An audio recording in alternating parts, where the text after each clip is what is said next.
Deuxième lettre aux Corinthiens, chapitre 1. Moi, Paul, je suis apôtre du Christ Jésus parce que Dieu l'a voulu. Avec Timothée, notre frère, j'écris à l'Église de Dieu qui est à Corinthe. J'écris aussi à tous ceux qui appartiennent à Dieu et qui se trouvent dans l'Achaïe entière. Que Dieu notre Père et le Seigneur Jésus-Christ vous bénissent et vous donnent la paix.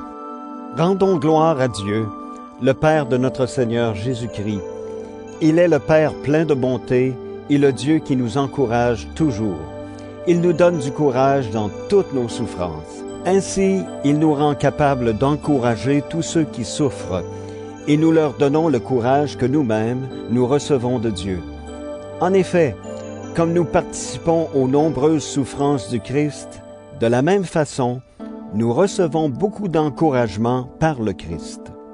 Si nous souffrons, c'est pour vous encourager et pour que vous soyez sauvés. Si nous sommes encouragés, c'est pour vous encourager à supporter les mêmes souffrances que nous. Nous sommes vraiment pleins de confiance quand nous pensons à vous. En effet, vous participez à nos souffrances, mais nous le savons, vous participez en même temps à l'encouragement que nous recevons. Oui, frères et sœurs chrétiens, nous voulons vous faire connaître ceci. Dans la province d'Asie, nous avons supporté de grandes souffrances. Leur poids était très lourd. Il a dépassé nos forces, nous avons même cru mourir. Nous étions sûrs d'être condamnés à mort. Ainsi, nous ne pouvions plus mettre notre confiance en nous-mêmes. Nous devions mettre notre confiance en Dieu qui réveille les morts. C'est Dieu qui nous a délivrés de ce danger de mort, et il nous délivrera encore. Oui, nous avons confiance en lui, il nous délivrera encore. Vous aussi, vous nous aidez en priant pour nous. Ainsi, nous recevrons de Dieu des bienfaits, grâce aux prières de beaucoup de personnes. C'est pourquoi beaucoup aussi pourront remercier Dieu pour nous. Voici pourquoi nous sommes fiers, et notre conscience en est témoin. Nous avons agi simplement et sincèrement avec tout le monde, et surtout avec vous. Cela nous venait de Dieu. C'est la bonté de Dieu qui nous guidait, et non la sagesse humaine. En effet, dans nos lettres, nous vous écrivons seulement ce que vous lisez et ce que vous comprenez, et rien d'autre. Il y a une chose que vous avez comprise en partie, mais j'espère que vous la comprendrez totalement. Cette chose, la voici. Vous pouvez être fiers de nous, comme nous serons fiers de vous, le jour où le Seigneur Jésus viendra. J'étais sûr de cela. C'est pourquoi je voulais passer d'abord chez vous, pour vous donner de la joie 2 fois. De chez vous, je voulais aller en Macédoine, et à mon retour de Macédoine, je voulais revenir chez vous, pour que vous me donniez les moyens d'aller en Judée. Quand j'ai décidé cela, est-ce que j'ai agi sans réfléchir? Ou bien, quand je prends une décision, est-ce que je fais seulement ma volonté en disant à la fois oui et non? Dieu lui-même le sait bien. Ce que nous vous disons, ce n'est pas à la fois oui et non. Silas, Timothée et moi, nous vous avons annoncé le Fils de Dieu, Jésus le Christ. Eh bien, Jésus n'a pas été oui et non, mais il a toujours été oui. En effet, Jésus est le oui à tout ce que Dieu a promis. C'est donc aussi par Jésus que nous disons notre oui à Dieu pour lui rendre gloire. Et c'est Dieu lui-même qui nous rend forts avec vous pour le Christ. C'est lui qui nous a mis à part, qui a posé sa marque sur nous. Il a mis l'Esprit Saint dans nos cœurs, et cet Esprit est la première part des biens qu'il va nous donner. Je prends Dieu comme témoin. Je dis la vérité. Plutôt mourir que mentir. Je ne suis pas revenu à Corinthe, parce que je n'ai pas voulu vous faire de la peine. Nous ne cherchons pas à vous dire ce que vous devez croire. En effet, votre foi est solide, mais nous souhaitons travailler avec vous à votre joie. Deuxième lettre aux Corinthiens, chapitre 2. Voici ce que j'ai décidé. Je ne reviendrai pas chez vous si cela doit vous rendre triste. Si moi, je vous rends triste, qui peut encore me donner de la joie? Est-ce que ce n'est pas justement celui que j'ai rendu triste? À mon arrivée chez vous, certains risquaient de me rendre triste. Pourtant, c'est eux qui devaient me donner de la joie. C'est la raison pour laquelle je vous ai écrit. J'en suis sûr. Quand je suis joyeux, vous pouvez être joyeux, vous aussi. Oui, je vous ai écrit en pleurant beaucoup. J'avais le cœur plein de tristesse et d'inquiétude. Pourtant, je n'ai pas écrit pour vous rendre triste. Je l'ai fait pour vous montrer l'amour très grand que j'ai pour vous. Si quelqu'un a causé de la tristesse, ce n'est pas à moi. C'est plutôt à vous tous qu'il en a causé. Mais il ne faut pas exagérer l'affaire. Pour cet homme-là, les reproches de la communauté suffisent. C'est pourquoi, maintenant, vous devez plutôt lui pardonner et l'encourager, sinon, une tristesse trop grande risque de le décourager complètement. Alors, je vous le demande, montrez-lui que vous l'aimez. En effet, voici pourquoi je vous ai écrit.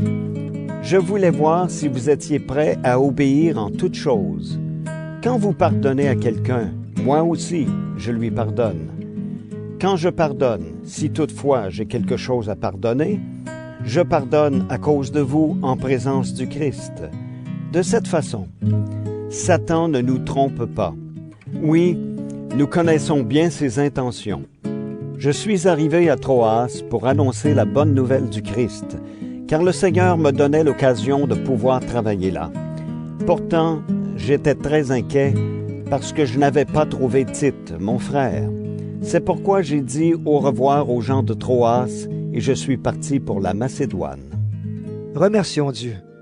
Par le Christ, il nous amène toujours dans le défilé qui fête sa victoire et il se sert de nous pour faire connaître le Christ en tout lieu. C'est comme une bonne odeur qui se répand partout. Oui, nous sommes comme un parfum agréable que le Christ offre à Dieu. Ce parfum est pour ceux que Dieu sauve. Il est aussi pour ceux qui perdent leur vie loin de Dieu.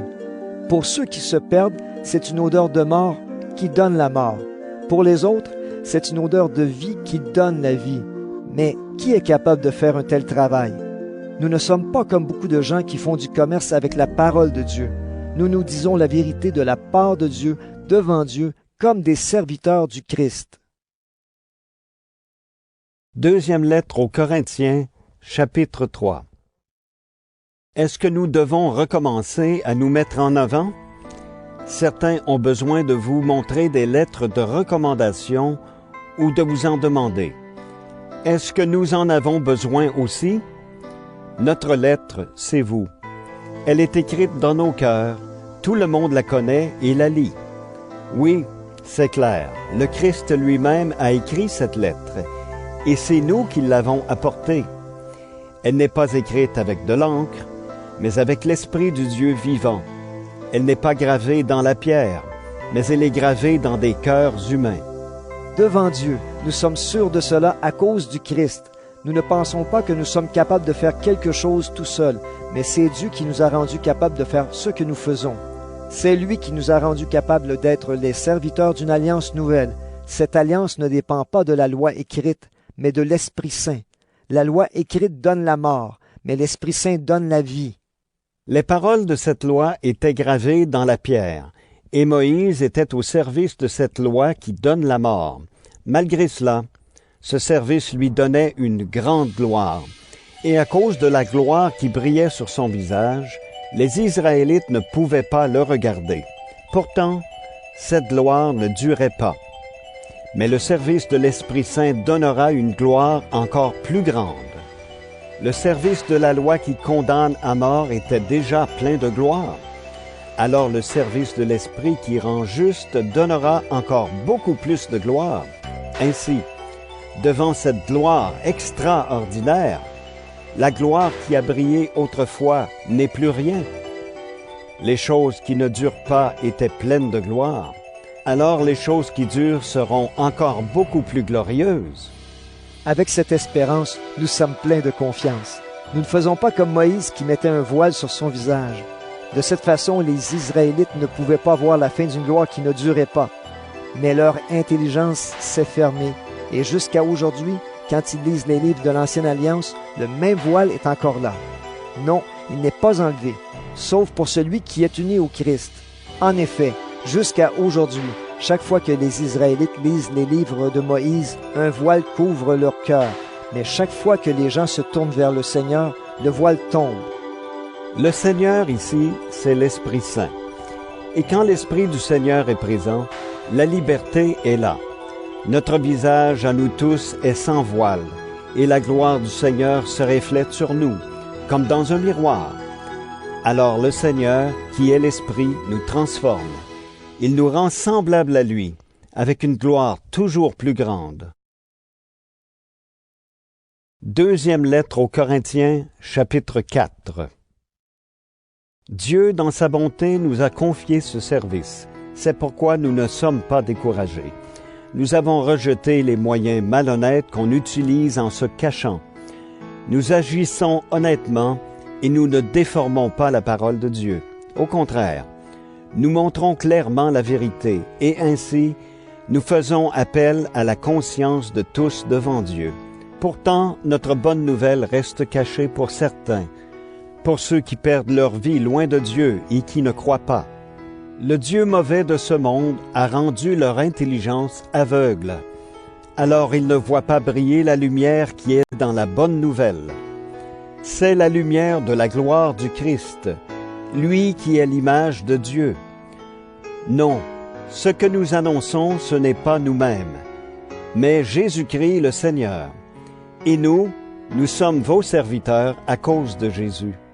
Dieu a dit que la lumière brille au milieu de l'obscurité. Et c'est lui-même qui a brillé dans nos cœurs. Il a voulu nous éclairer en nous faisant connaître sa gloire, qui brille sur le visage du Christ. Mais nous qui portons ce trésor, nous sommes comme des plats en argile. Ainsi, on voit bien que cette puissance extraordinaire vient de Dieu et non de nous. Les gens nous attaquent de tous côtés, mais nous ne sommes pas écrasés. Ils nous font beaucoup de difficultés, mais nous ne sommes pas abattus. Ils nous font souffrir, mais Dieu ne nous abandonne pas. Il nous jette par terre, mais nous ne sommes pas tués. Nous portons toujours la mort de Jésus dans notre corps. Alors on peut voir aussi la vie de Jésus dans notre corps. Nous sommes vivants, mais nous risquons sans arrêt la mort à cause de Jésus. Ainsi, on peut voir aussi la vie de Jésus dans notre corps qui doit mourir. De cette façon, la mort agit en nous, mais la vie agit en vous. Les livres saints disent « J'ai cru, c'est pourquoi j'ai parlé ». La même foi nous fait agir.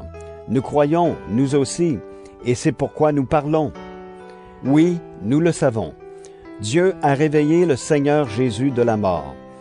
Il nous réveillera, nous aussi, avec Jésus, et il nous placera avec vous auprès de lui. Tout ce qui arrive, c'est pour vous. De cette façon, puisque les bienfaits de Dieu se répandent de plus en plus, vous serez toujours plus nombreux à le remercier et à lui rendre gloire tous ensemble. C'est pourquoi nous ne sommes pas découragés. Et même si notre corps s'use petit à petit, ce qui est au fond de nous devient chaque jour nouveau. Oui, nos souffrances actuelles sont légères et durent peu de temps, mais elles nous préparent une gloire extraordinaire. Cette gloire dure toujours et elle est beaucoup plus grande que nos souffrances. Nous ne cherchons pas ce qu'on peut voir. Nous cherchons les choses qu'on ne voit pas. En effet, ce qu'on peut voir ne dure pas longtemps, mais les choses qu'on ne voit pas durent toujours. Deuxième lettre aux Corinthiens, chapitre 5. Sur la terre, nous habitons dans un corps. Il est comme une tente qui sera détruite un jour. Mais nous le savons, dans les cieux, nous avons une maison qui dure toujours. C'est Dieu qui l'a faite, ce ne sont pas les hommes. Et maintenant, nous gémissons, nous cherchons de toutes nos forces à mettre sur nous cet autre vêtement, notre maison du ciel. En effet, si cette maison du ciel nous couvre, Dieu ne nous trouvera pas nus. Pendant que nous habitons notre tente de la terre, nous gémissons comme sous une charge trop lourde. C'est vrai, nous ne voulons pas quitter notre corps, mais nous voulons mettre sur lui le vêtement du ciel pour que la vie transforme ce qui doit mourir. Celui qui nous a préparés pour cette vie-là, c'est Dieu. Il nous a donné l'Esprit Saint, comme première part des biens que nous allons recevoir de lui. Donc, nous sommes toujours pleins de courage. Mais nous le savons, pendant que nous habitons dans notre corps, nous habitons loin du Seigneur.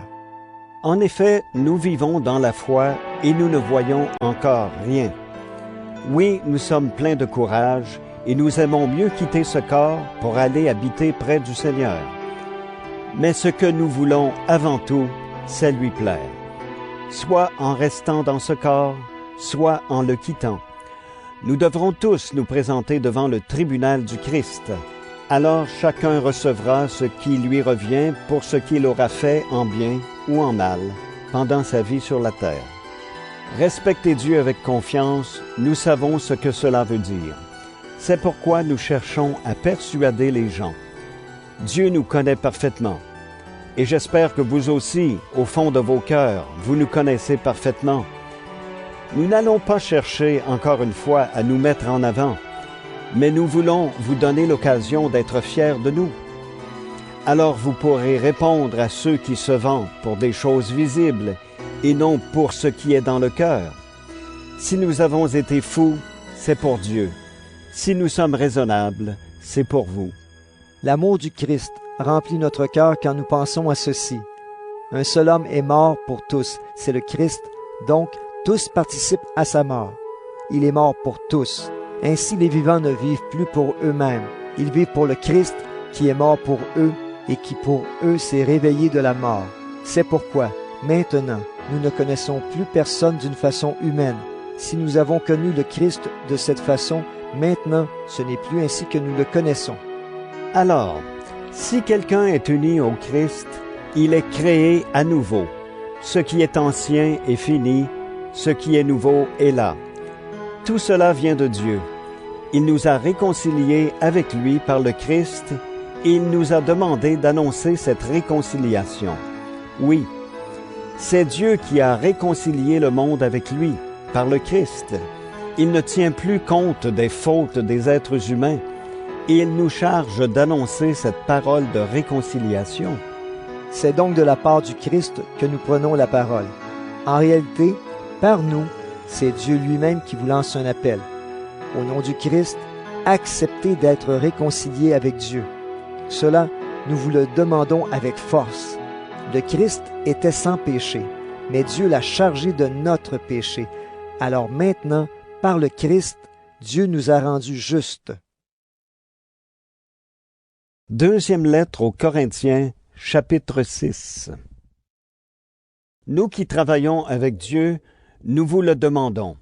Ne gaspillez pas les dons que vous avez reçus de lui. En effet, Dieu a dit, « Au bon moment, j'ai entendu ta prière. Quand le jour du salut est arrivé, je suis venu à ton secours. » Eh bien, maintenant, c'est vraiment le bon moment. Maintenant, c'est le jour où Dieu nous sauve.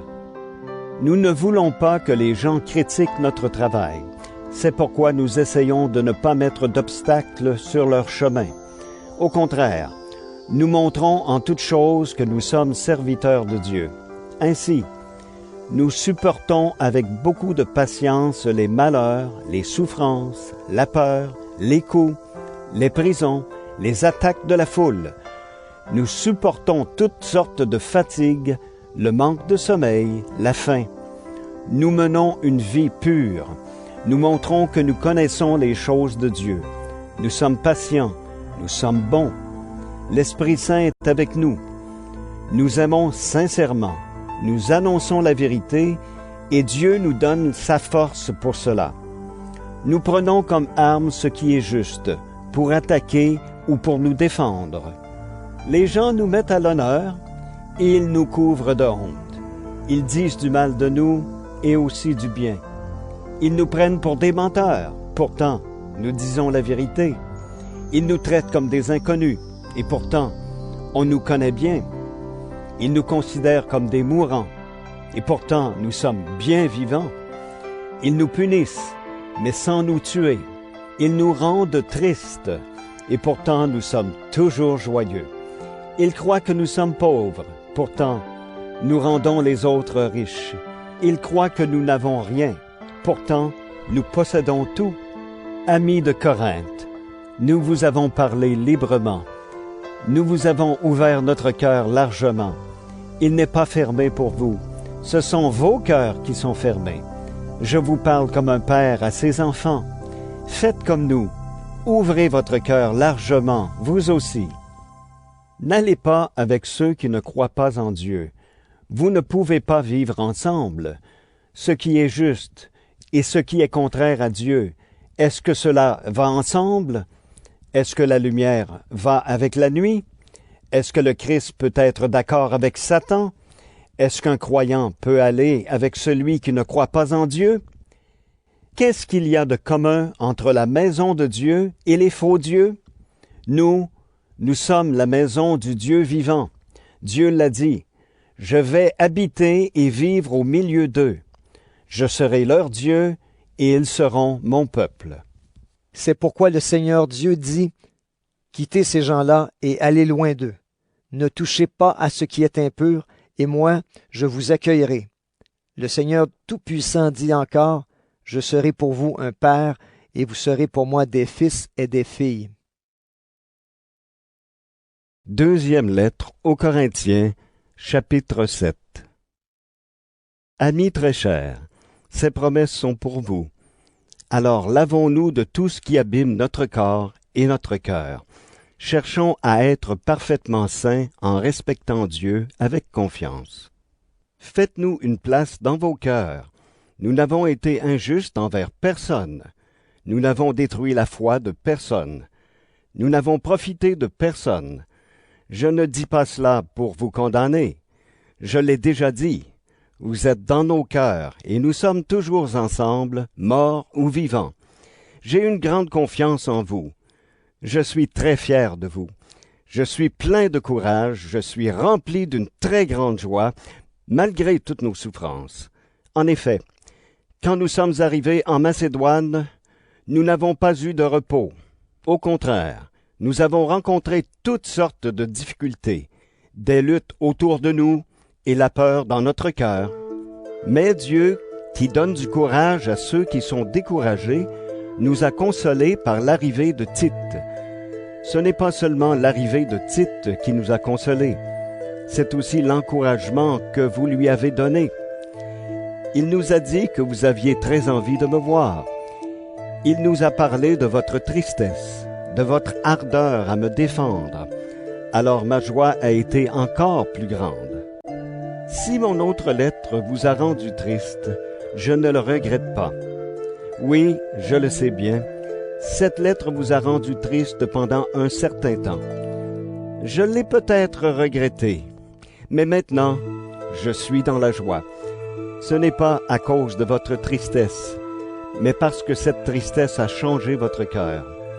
Elle a plu à Dieu, et ainsi, nous ne vous avons fait aucun mal. En effet, la tristesse qui plaît à Dieu change notre cœur. De cette façon, nous pouvons être sauvés et nous n'avons pas à regretter cette tristesse. Mais la tristesse qui ne change pas le cœur produit la mort. Votre tristesse a plu à Dieu. Regardez maintenant les résultats. Mais oui, quelle rapidité pour agir, quelles excuses, quels regrets, quelle peur de mal faire, quelle envie de me revoir, quelle ardeur, quelle volonté de punir le coupable. En tout cas, dans cette affaire, vous avez montré que vous étiez innocent. Ainsi, je ne vous ai pas écrit à cause de celui qui vous a fait du mal. Je ne vous ai pas écrit non plus à cause de celui qui a supporté ce mal. Mais j'ai voulu vous montrer devant Dieu que vous étiez prêts à agir activement pour nous. Voilà ce qui nous a encouragés. En plus de cet encouragement, nous avons été encore plus heureux à cause de la joie de Tite. Oui, vous tous, vous l'avez rassuré. Devant lui, c'est vrai, je me suis montré assez fier de vous. Mais je n'en ai pas honte. Nous vous avons toujours dit la vérité, et cela prouve une chose. J'ai eu raison de me vanter à votre sujet devant Tite. Il se rappelle combien vous étiez tous prêts à obéir, et comment vous l'avez reçu avec grand respect et en tremblant. C'est pourquoi son amour pour vous est encore plus grand. Je suis heureux de pouvoir compter sur vous pour tout. Deuxième lettre aux Corinthiens, chapitre 8. Frères et sœurs chrétiens, nous voulons vous faire connaître ceci. Dieu a montré ses bienfaits dans les églises de Macédoine. Beaucoup de souffrances les ont mises à l'épreuve, mais elles sont restées très joyeuses, et elles ont donné beaucoup, sans compter, malgré leur très grande pauvreté. Les chrétiens ont donné ce qu'ils pouvaient, et même plus que cela, j'en suis témoin. Ils l'ont fait, et pourtant, on ne leur a rien demandé. Ils nous ont réclamé de pouvoir participer à cette aide pour les chrétiens de Jérusalem. Ils ont beaucoup insisté. Ils ont offert leur personne au Seigneur, ensuite à nous, parce que Dieu le voulait. Cela a dépassé notre attente. Nous avons donc insisté auprès de Tite. Il avait commencé chez vous cette action pour les chrétiens de Jérusalem. Nous lui avons demandé de la mener jusqu'au bout. Vous avez tout en abondance. Vous êtes des croyants, vous parlez très bien, vous connaissez les choses de Dieu et vous êtes toujours prêts à agir. Vous avez de l'amour pour nous. Alors, pour ces dons, montrez-vous aussi très généreux. Ce n'est pas un ordre que je vous donne. Je vous ai seulement raconté avec quelle rapidité les autres églises ont agi. De cette façon, je vous donne l'occasion de montrer que votre amour est vrai. En effet, vous connaissez le don généreux de notre Seigneur Jésus-Christ. Il était riche, mais pour vous, il s'est fait pauvre, afin de vous rendre riche par sa pauvreté. Je vous donne mon avis dans cette affaire. Voici ce qui est bon pour vous. Vous avez été les premiers à faire quelque chose pour les chrétiens de Jérusalem. Vous avez été aussi les premiers à décider cette action l'année dernière. Donc, maintenant, menez-la jusqu'au bout avec les moyens que vous avez. Quand vous l'avez décidé, vous avez montré beaucoup de bonne volonté. Alors, avec la même volonté, vous allez mener cette action jusqu'au bout. Quand on donne de bon cœur, les gens nous reçoivent bien avec ce qu'on a. Ils ne nous demandent pas ce qu'on n'a pas. Il ne s'agit pas de vous rendre très pauvre pour aider les autres. Non, ce qu'il faut, c'est l'égalité. Maintenant, ce que vous avez en trop servira à ceux qui manquent de quelque chose. Ainsi, un jour, quand vous manquerez de quelque chose, ce qu'ils auront en trop vous servira. Cela fera l'égalité. Les livres saints le disent. Celui qui a récolté beaucoup n'a rien en trop. Celui qui a récolté peu de choses ne manque de rien. Remercions Dieu. Je désire beaucoup vous aider. Eh bien, Dieu a mis dans le cœur de Tite le même désir. Tite a accepté notre demande, et avec plus d'ardeur encore. Il a lui-même décidé d'aller chez vous. Avec lui, nous avons envoyé un autre frère. Toutes les églises disent du bien de celui-ci à cause de son travail pour annoncer la bonne nouvelle. Ce n'est pas tout. Les églises l'ont désigné pour qu'il vienne avec nous distribuer l'aide reçue. C'est un service que nous devons rendre pour la gloire du Seigneur lui-même. Ainsi, nous montrons notre bonne volonté. On nous a confié beaucoup d'argent. Nous voulons éviter des reproches sur notre façon de rendre ce service. Nous cherchons ce qui est bien, non seulement aux yeux de Dieu, mais aussi aux yeux des hommes. Avec ceux qui sont partis, nous avons aussi envoyé notre frère. Il désire vraiment aider les autres. Cela, nous l'avons vu souvent et en beaucoup d'occasions. Maintenant, il a totalement confiance en vous et donc, il désire encore plus vivement rendre service. Tite, c'est mon compagnon. Il travaille avec moi pour vous. Nos frères, ce sont les envoyés des églises. Ils agissent pour la gloire du Christ. Aussi, montrez-leur que vous les aimez vraiment.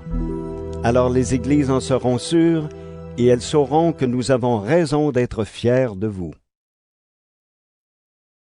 Deuxième lettre aux Corinthiens, chapitre 9.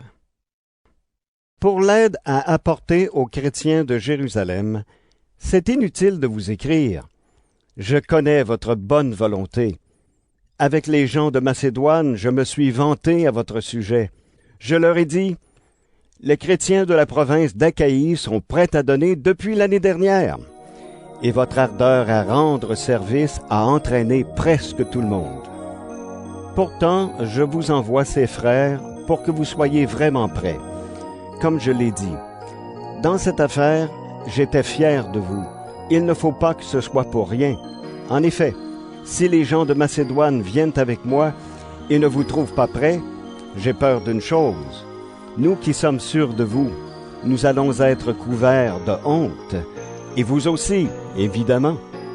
C'est pourquoi j'ai pensé qu'il fallait demander aux frères d'aller chez vous avant nous.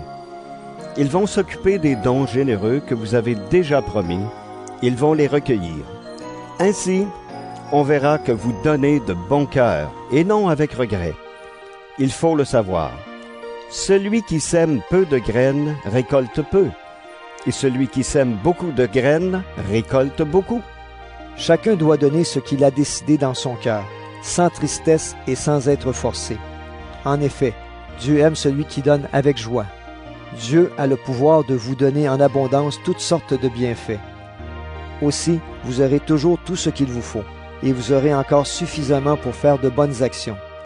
Les livres saints disent, « Il donne généreusement aux pauvres, sa bonté dure toujours. » C'est Dieu qui donne les graines aux semeurs et le pain pour la nourriture.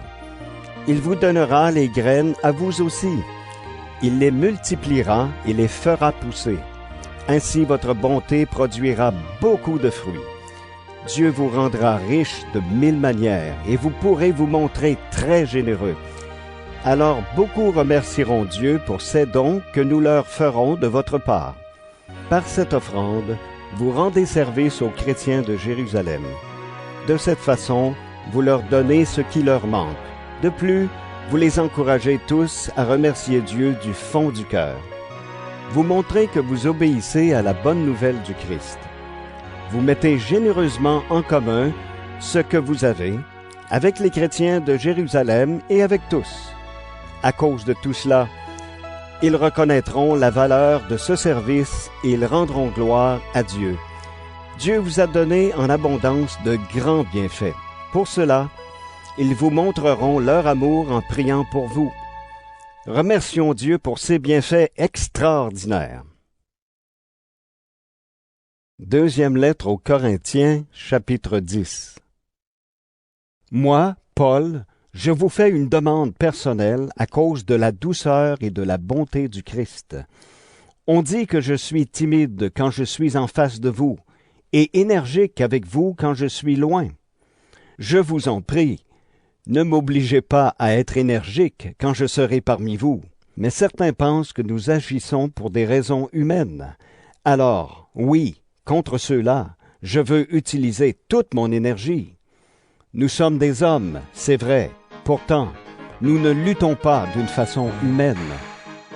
Non, les armes qui nous servent à lutter ne sont pas des armes humaines, mais leur force vient de Dieu pour détruire tout ce qui lui résiste.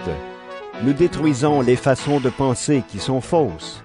Nous renversons tous les raisonnements que des orgueilleux opposent à la connaissance de Dieu. Nous voulons changer l'esprit des gens pour qu'ils obéissent au Christ.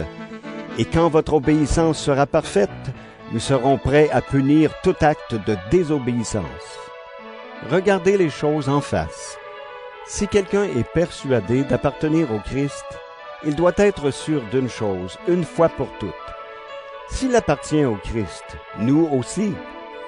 Le Seigneur nous a donné l'autorité pour construire votre communauté et non pour la détruire.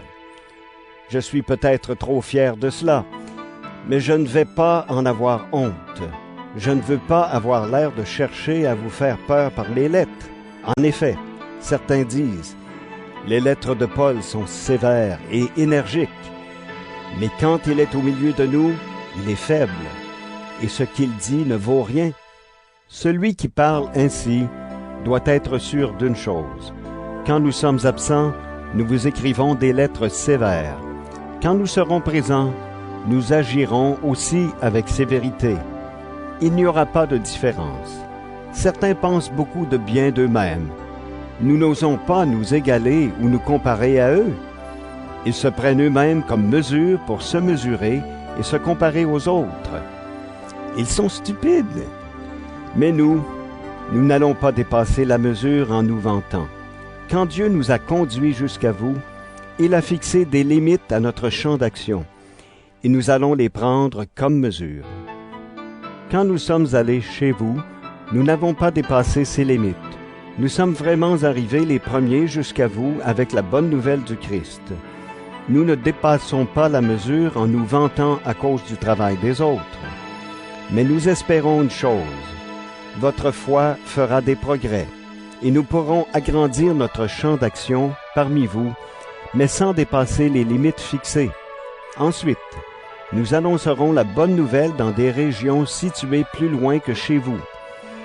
Nous ne voulons pas travailler dans le champ d'action des autres et nous vanter d'activités qu'ils ont déjà faites. Si quelqu'un veut se vanter, qu'il se vante à cause du Seigneur. Qui a de la valeur? Ce n'est pas celui qui se félicite lui-même, c'est celui que le Seigneur félicite. Deuxième lettre aux Corinthiens, chapitre 11. Ah, si vous pouviez supporter que je sois un peu fou. Eh bien oui, supportez-moi. Je vous aime d'un amour jaloux, et ce très grand amour vient de Dieu. En effet, je vous ai promis en mariage à un seul mari, le Christ. Oui, je vous présente à lui comme une jeune fille très pure. Mais rappelez-vous, le serpent a trompé Ève par son mensonge. Alors j'ai peur d'une chose, qu'on vous donne des idées fausses et que vous ne soyez plus fidèlement et sincèrement attachés au Christ comme avant. Par exemple, quelqu'un arrive, il vous annonce un autre Jésus, un Jésus que nous n'avons jamais annoncé, ou bien vous recevez un autre esprit, un esprit que vous n'avez jamais reçu, ou encore on vous annonce une bonne nouvelle que vous n'avez jamais reçue non plus, et vous supportez très bien cela. Pourtant, je pense que j'ai autant de valeur que vos espèces de grands apôtres. D'accord, je ne sais pas très bien parler, mais pour la connaissance de Dieu, c'est autre chose. Nous vous avons toujours montré cela clairement, dans tout ce que nous avons fait. Quand je vous ai annoncé la bonne nouvelle de Dieu, je me suis fait petit pour vous rendre grand, en vous l'annonçant gratuitement. Est-ce que c'est une faute? Quand je travaillais pour vous, j'étais payé par d'autres églises. J'ai pris leur argent pour vous aider. Quand j'étais chez vous, j'ai eu besoin d'argent, mais je ne vous ai rien demandé. Les frères venus de Macédoine m'ont apporté ce qu'il me fallait. J'ai toujours évité d'être un poids pour vous, et je l'éviterai toujours. Personne ne m'empêchera d'être fier de cela dans toute l'Achaïe. Grâce au Christ qui est en moi, je peux dire que c'est vrai. Pourquoi est-ce que je dis cela? Parce que je ne vous aime pas? Mais si, Dieu sait que je vous aime. Ce que je fais, je le ferai encore. Alors ceux qui veulent une occasion pour se vanter d'agir comme nous, ces gens-là n'en auront pas. Ce sont de faux apôtres, des ouvriers malhonnêtes. Ils font semblant d'être des apôtres du Christ. Rien d'étonnant à cela. Satan lui-même fait semblant d'être un ange de lumière. Pour les serviteurs de Satan, faire semblant d'accomplir ce qui est juste, c'est donc facile. Mais leur vie finira comme leurs actions le méritent. Je le répète, ne pensez pas que je suis fou. Ou bien alors, acceptez que je sois fou. Et je pourrai moi aussi me vanter un peu. Ce que je vais dire, je ne le dis pas comme le Seigneur le veut. Je le dis comme un fou. En effet, je suis sûr d'avoir des raisons de me vanter. Beaucoup se vantent pour des raisons humaines. Eh bien, moi aussi, je vais me vanter. Vous qui êtes des personnes sages, vous supportez volontiers ceux qui ne le sont pas. Les gens vous rendent esclaves, ils profitent de vous, ils volent tout ce que vous avez, ils vous méprisent, ils vous frappent au visage, et vous supportez tout cela. J'ai honte de le dire, nous avons été trop faibles. Pourtant, si quelqu'un ose se vanter de quelque chose, je vais l'oser moi aussi, même si je parle comme un fou. Ils sont Hébreux? Moi aussi. Israélites? Moi aussi. De la famille d'Abraham? Moi aussi. Des serviteurs du Christ? Je le suis bien plus qu'eux. En disant cela, je parle encore comme un fou.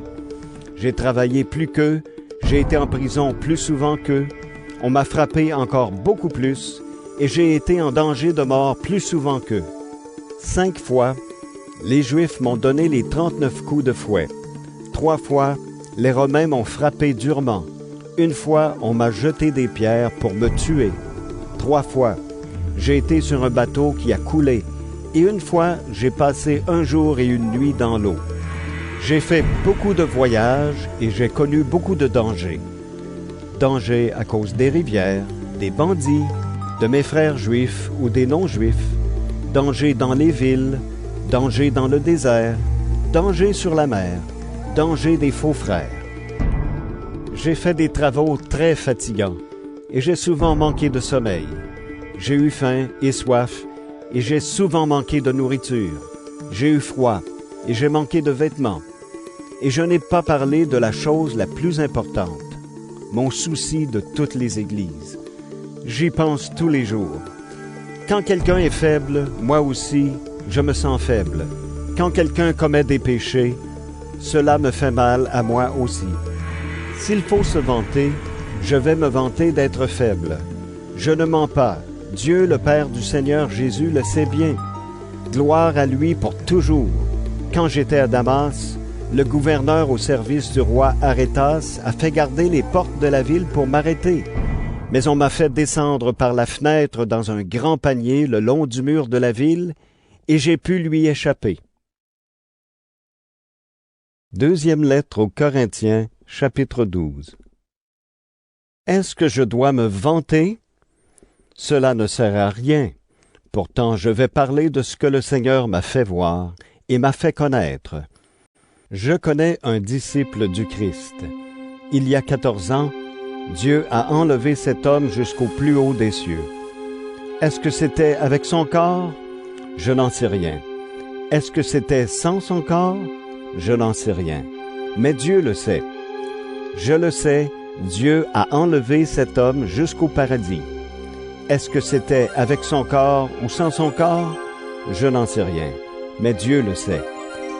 Là, il a entendu des paroles qu'on ne peut pas dire avec des mots. Ces paroles, personne n'a le droit de les répéter. Pour celui-là, je me vanterai. Mais pour moi, je me vanterai seulement parce que je suis faible. Si je voulais me vanter, je ne serais pas fou. Je dirais seulement la vérité. Mais je ne le fais pas. Ainsi, on me jugera seulement en voyant ce que je fais, et seulement en entendant ce que je dis, sans rien de plus. Ce que le Seigneur m'a fait connaître est extraordinaire. Alors, pour éviter que je me vante de cela, j'ai reçu dans mon corps comme une blessure. Un envoyé de Satan est chargé de me frapper pour m'empêcher de me vanter. 3 fois, j'ai prié le Seigneur de me délivrer de cette souffrance. Mais le Seigneur m'a dit, « Mon amour te suffit. Ma puissance se montre vraiment quand tu es faible. » Donc je me vanterai surtout parce que je suis faible. Alors la puissance du Christ habitera en moi. C'est pourquoi les faiblesses, les insultes, les difficultés, les souffrances et les soucis que je connais pour le Christ, je les accepte avec joie. Oui, quand je suis faible, c'est à ce moment-là que je suis fort. Vous voyez, je deviens fou. Vous m'avez forcé à cela. C'est vous qui deviez vanter mes qualités. En effet, je n'ai rien de moins que vos espèces de grands apôtres, et pourtant je ne suis rien. Vous avez vu chez vous ma patience très grande, des signes étonnants, des faits extraordinaires, des actions puissantes. Cela montre que je suis un apôtre. Qu'est-ce que vous avez eu de moins que les autres églises? Une chose, je ne vous ai rien coûté. Vous trouvez que ce n'est pas juste? Alors, pardonnez-moi. Je suis prêt à venir chez vous pour la 3e fois et je ne vous coûterai rien. Ce n'est pas votre argent que je veux, c'est vous. D'habitude, les petits-enfants ne gagnent pas d'argent pour leurs parents, mais ce sont les parents qui doivent gagner de l'argent pour leurs enfants. Moi, je donnerai facilement de l'argent pour vous, et même je donnerai ma vie tout entière. Est-ce que vous m'aimerez moins parce que je vous aime plus? D'accord, je n'ai pas été un poids pour vous. Mais d'après certains, je ne suis pas franc, et je vous ai pris au piège par des mensonges. Regardez tous ceux que je vous ai envoyés. Est-ce que j'ai utilisé un seul d'entre eux pour profiter de vous? J'ai insisté pour que Tite aille vous voir, et j'ai envoyé un frère avec lui. Est-ce que Tite a profité de vous? Est-ce que lui et moi, nous n'avons pas marché dans la même direction, en suivant le même chemin? Depuis un bon moment, vous pensez peut-être que nous cherchons à nous défendre devant vous. Non, nous parlons devant Dieu, comme le Christ le veut. Et tout cela, amis très chers, nous le faisons pour construire votre communauté. J'ai bien peur de ceci. Quand j'arriverai chez vous, vous serez peut-être différent de ce que j'attends. Et moi, je serai peut-être différent de ce que vous attendez. J'ai peur de trouver chez vous des disputes, de la jalousie, de la colère, des querelles de personnes, des jugements mauvais sur les autres, des bavardages méchants, de l'orgueil, du désordre. J'ai encore peur d'une chose. À ma prochaine visite, Dieu va peut-être me couvrir de honte devant vous. Je devrais peut-être pleurer sur beaucoup d'entre vous qui continuent à commettre des péchés comme autrefois. En effet, maintenant, ils ne se sont pas encore tournés vers Dieu. Ils mènent une vie immorale et mauvaise. Ils se conduisent n'importe comment. Deuxième lettre aux Corinthiens, chapitre 13. C'est la 3e fois que je vais chez vous.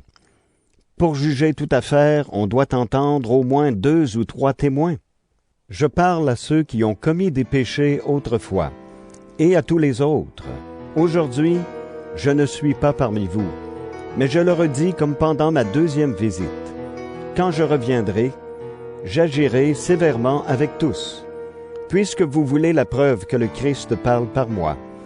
Quand il agit pour vous, il n'est pas faible. Au contraire, il montre sa puissance parmi vous.